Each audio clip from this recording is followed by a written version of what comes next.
Good morning, all of you. Earlier, we have discussed about the type of unemployments. Now, we are moving toward the types of employments. So, we will discuss here types of employment. How many types we can classify employment into two major types. One is the formal employment, another is the informal. Type of employment means laborers, workers, and employees who are engaged in different manner of the works in different sector of economic activities. Means organized sectors, unorganized sectors. So nature of the works, many manual worker and official workers. So all these type of workers we have classified into two broad way. One is known as the formal employment, another one is known as the informal employment. What's the formal employments? What is the informal employment? If you are talking about the informal employments, so according to one data about the India, I think say 90 to 93% employees are engaged in informal in India. One data shows approximately 90 to 93% employees in India are engaged in informal sector. Next thing, approximately 50% GDP of India is contributed by the informal sectors, yeah, informal employees. Yeah, employees of the informal sectors, yeah, informal employees is contributing, they are contributing approximately 50% of India's GDP. So India's 50% GDP is contributed by informal employees. Remaining are contributed by the formal worker or formal employees. So it's mean in case of the India, approximately 8% or 7% of the employees are engaged in formal sector or formal, they come from the background of the formal employees. The formal employees further categorized as an organized sector and unorganized sector. It is further categorized as an organized sectors and unorganized sectors. In a similar manner, informal employees can be categorized into organized and unorganized sector. They are also categorized as organized and unorganized sectors. So it's mean one person is engaged in the organized sectors, may be the formal employee. One person may be are engaged in the organized sectors, may be the informal employee. Now we are coming toward the formal, informal, organized, and unorganized in a detailed manner. What is the formal employments? Yeah, formal employees. What is the formal employees? It is permanent in nature, yani regular pay jobs. What is the formal employee? It is permanent in nature. Here, job security, legal protections of the work, it related with the different benefits provided to the employees. Under formal employments, one thing that is the job security, legal protections, and different benefits is provided to the employees. Different benefit means provident fund, pension, insurance etcetera provided to the employees. अगर हम बात करते हैं employment की, तो employment को India के संदर्भ में हमने दो भागों में विभाजित कर दिया. एक फॉर्मल सेक्टर, दूसरा इनफॉर्मल सेक्टर. फॉर्मल के अंतर्गत हमने दो हिस्सों में डिवाइड किया, ऑर्गेनाइज्ड और अनऑर्गेनाइज्ड. इनफॉर्मल को भी हमने सिमिलर ही मैनर में ऑर्गेनाइज्ड और अनऑर्गेनाइज्ड में डिवाइड कर दिया. इनफॉर्मल की अगर हम बात करें तो इनफॉर्मल में इंडिया में अप्रोक्सीमेटली 92 या 93% इंप्लॉइज इंडिया के इनफॉर्मल इंप्लॉइज हैं. इंडिया की जीडीपी का 50% कंट्रीब्यूशन इनफॉर्मल इंप्लॉइज के द्वारा होता है. दूसरा पॉइंट, अगली बात हम करते हैं अगर फॉर्मल एम्प्लॉई के बारे में, तो फॉर्मल एम्प्लॉइज ये एक तरह से परमानेंट नेचर का होता है। इसमें एम्प्लॉइज की नौकरी पक्की होती है, रेगुलर पेमेंट इनको मिलता रहता है जॉब्स का, जॉब की सिक्योरिटी होती है, लीगल प्रोटेक्शंस होता है, और बहुत सारे जो बेनिफिट्स होते हैं एम्प्लॉइज को मिलने चाहिए कानूनी तौर पे वो मिलते रहते हैं, जैसे इंश्योरेंस हो गया, प्रोविडेंट फंड हो गया, पेंशन हो गया, एक्सेट्रा। बहुत सारे हेल्थ बेनिफिट्स होते हैं इंश्योरेंस वगैरह के अंतर्गत, वो या उनकी फैमिली को मिलते रहते हैं। उसको हम फॉर्मल एम्प्लॉइज कहते हैं या फॉर्मल एम्प्लॉयमेंट कहते हैं। Now we are moving toward the informal employments. Informal employment is a temporary in nature. It is irregular. It is actually temporary. Here no job security, no regular payments of the wages, no legal protections, and different benefits are not provided to the informal employees. Here mentioned, I mentioned, it is temporary and irregular in nature. It is temporary. It has no job security and no legal protections. Related benefits are also not provided to the informal employees, just like the casual laborer, unorganized small business workers, या laborers, या owners itself. So casual laborer means just like the construction worker, farm worker, agriculture worker, laborer, they come under the informal employment. So informal employment से तात्पर्य है ये temporary होता है, इसमें नौकरी परमानेंट नहीं होती है। ये जो है जॉब की सिक्योरिटी भी इनफॉर्मल एम्प्लॉइज को नहीं होता है, लीगल प्रोटेक्शन भी इनको नहीं मिल पाता। बहुत सारी बेनिफिट्स जो एम्प्लॉय को मिलनी चाहिए वो इनफॉर्मल एम्प्लॉइज को नहीं मिलती हैं, जैसे कि आपका इंश्योरेंस हो गया, पेंशन हो गया, प्रोविडेंट फंड हो गया, ये सब चीजें बेनिफिट्स इनफॉर्मल एम्प्लॉइज को नहीं मिलती। इसके एग्जांपल के तौर पे हम देख सकते हैं कि जैसे कैजुअल लेबरर, कैजुअल लेबरर का मतलब कि जो टेम्पोररी होती हैं कुछ दिनों के लिए काम होता है, जैसे कि farmer worker, agricultural worker, construction workers and आपका small business workers. Now we are to moving here. Informal employees को हम कैटेगराइज करते हैं 3 डिफरेंट वे से। Now we can categorise informal employments into 3 ways. One is the casual employment, another is the contractual employment, third is the self employment. These informal employment can be further categorized as a casual employment, contractual employment and self employment. Casual employments, it is irregular, it is intermittent employments. Casual employment means it is irregular, intermittent employments, daily wages come under the casual employment. Agricultural laborer come under the casual employment. Construction, building construction worker come under the casual employments. Next one is the contractual employment. Here, it is the temporary employments under a specified term and conditions.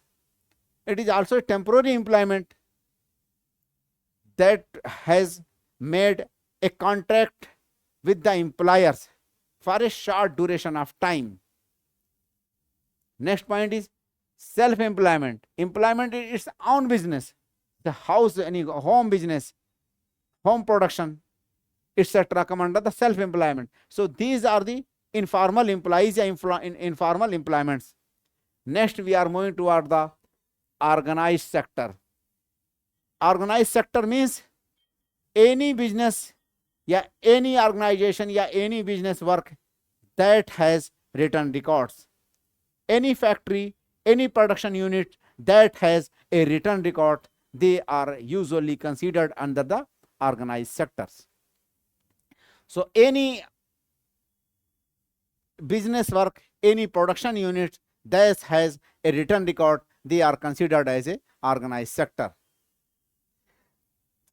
Sector which maintains a proper records and properly regulate its update. Sector which regulate a proper records and maintain a proper with regular wages and social benefits, etc. that come under the organized worker. What is the organized worker? The employees who are engaged in such a unit which has its written record, they are maintaining regular employees detail, they are maintaining master roll of the employees under which different details are described about the employees. They are paid regularly and other social benefits and perks are provided under the organized sector workers. Just like the public sectors, meaning Bhilai and NTPC, etc., railway, these are the organized sectors. Reliance, these are the organized sectors. Reliance, any private sector is also organized, who has all having the written records. They maintaining and paying the regular taxes, and they are providing the social benefits, and they are implementing all labor laws, etc. So in usual way it is defined, employment in organized sector या formal sectors, that registered companies having more than 10 and like that employees. What is the organized sector? Any sectors, any business unit, any production unit whose has 10 or more worker, they have the written records, they provide different benefits to the employees, salary, pension, etc., and applies the legal frameworks over such business units is called the organized sector. Another is the unorganized sector. What is the unorganized sector employee? They have no written records with little or no job security. In unorganized sector, they did not follow the norms of the governments and its regulations. Labor laws are not fully implemented over them. They are not providing the social benefits, pensions, insurance, and provident funds, and different perks, gratuity leaves, etc., to the employees. So they are known as the unorganized sector employment या employees. Just like the farmers come under the unorganized sector, sharecroppers will come under the unorganized sector. Building construction worker is also considered under the unorganized sector because they have the no record, they did not follow the government norms and policies, etc. Next point I mentioned here, informalizations of the labor force in India and its causes. What are the major causes for the informalizations of labor force in India?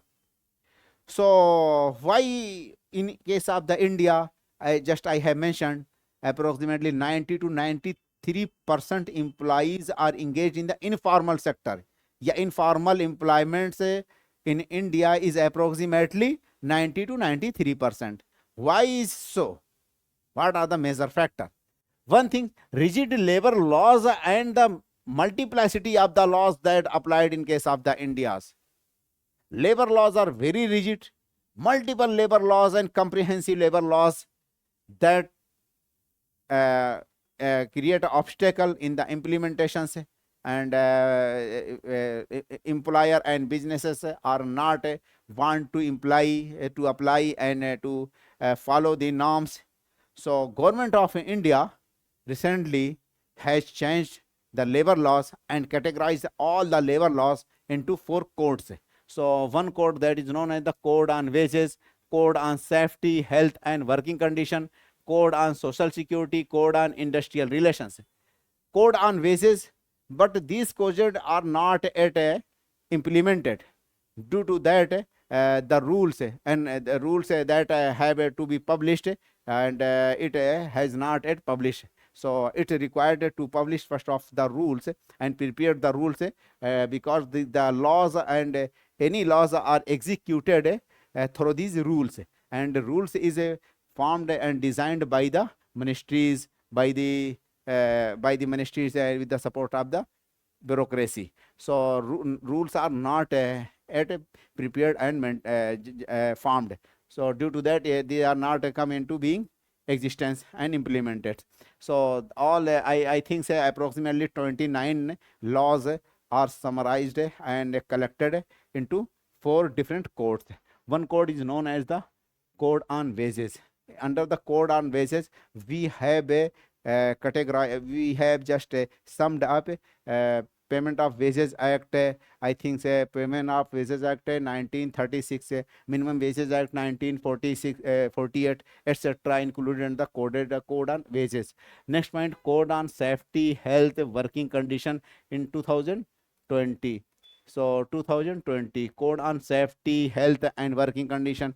Next one is code on social security, just like the pension, gratuity and etc. come under the social security and insurance, etc. It is also 2020, but not yet applied. Code on it will be applied within the upcoming 2 and 3 years, or wherever government issued the notice in the gazette. Code on industrial relations, it is also came into existence in 2020. Stringent norms for working conditions. Another factor say due to the informalizations of the labor, working condition is also a way that is also factor. Effect on employees, what are the factors, these factors and informalization of the labor, why they are affecting on the employees. One thing that is that the no job security, according as point of the employees, they have the no job security. Next point, the low wages and salaries are paid. While we are talking about the article 43 living wages. Next one, the effect on the firms. Effect on the firms यानी कि whenever the informalizations of the labor in increasing, so what it affects on the firms. One thing that is the decreasing cost. Decreasing cost means just like the firm, they have a minimum amount to pay to the employees. Another is the increasing flexibility in the hiring and firing. यानी कि flexibility of the hiring and firing means employees and firms, they have to flexibility. Increasing flexibility in hiring and firing means very easily firms and business are able to hire and fire. So they have just do not adopt the formal way of the employment. They are moving toward the informalizations. Next is the decreasing compliance cost. Decreasing compliance cost means there are too many rules and regulations that need to expend the money. Due to that, they have moved toward that. Okay, now we are completing our discussion, and in the next topic we will start from here. Okay, bye, all the best.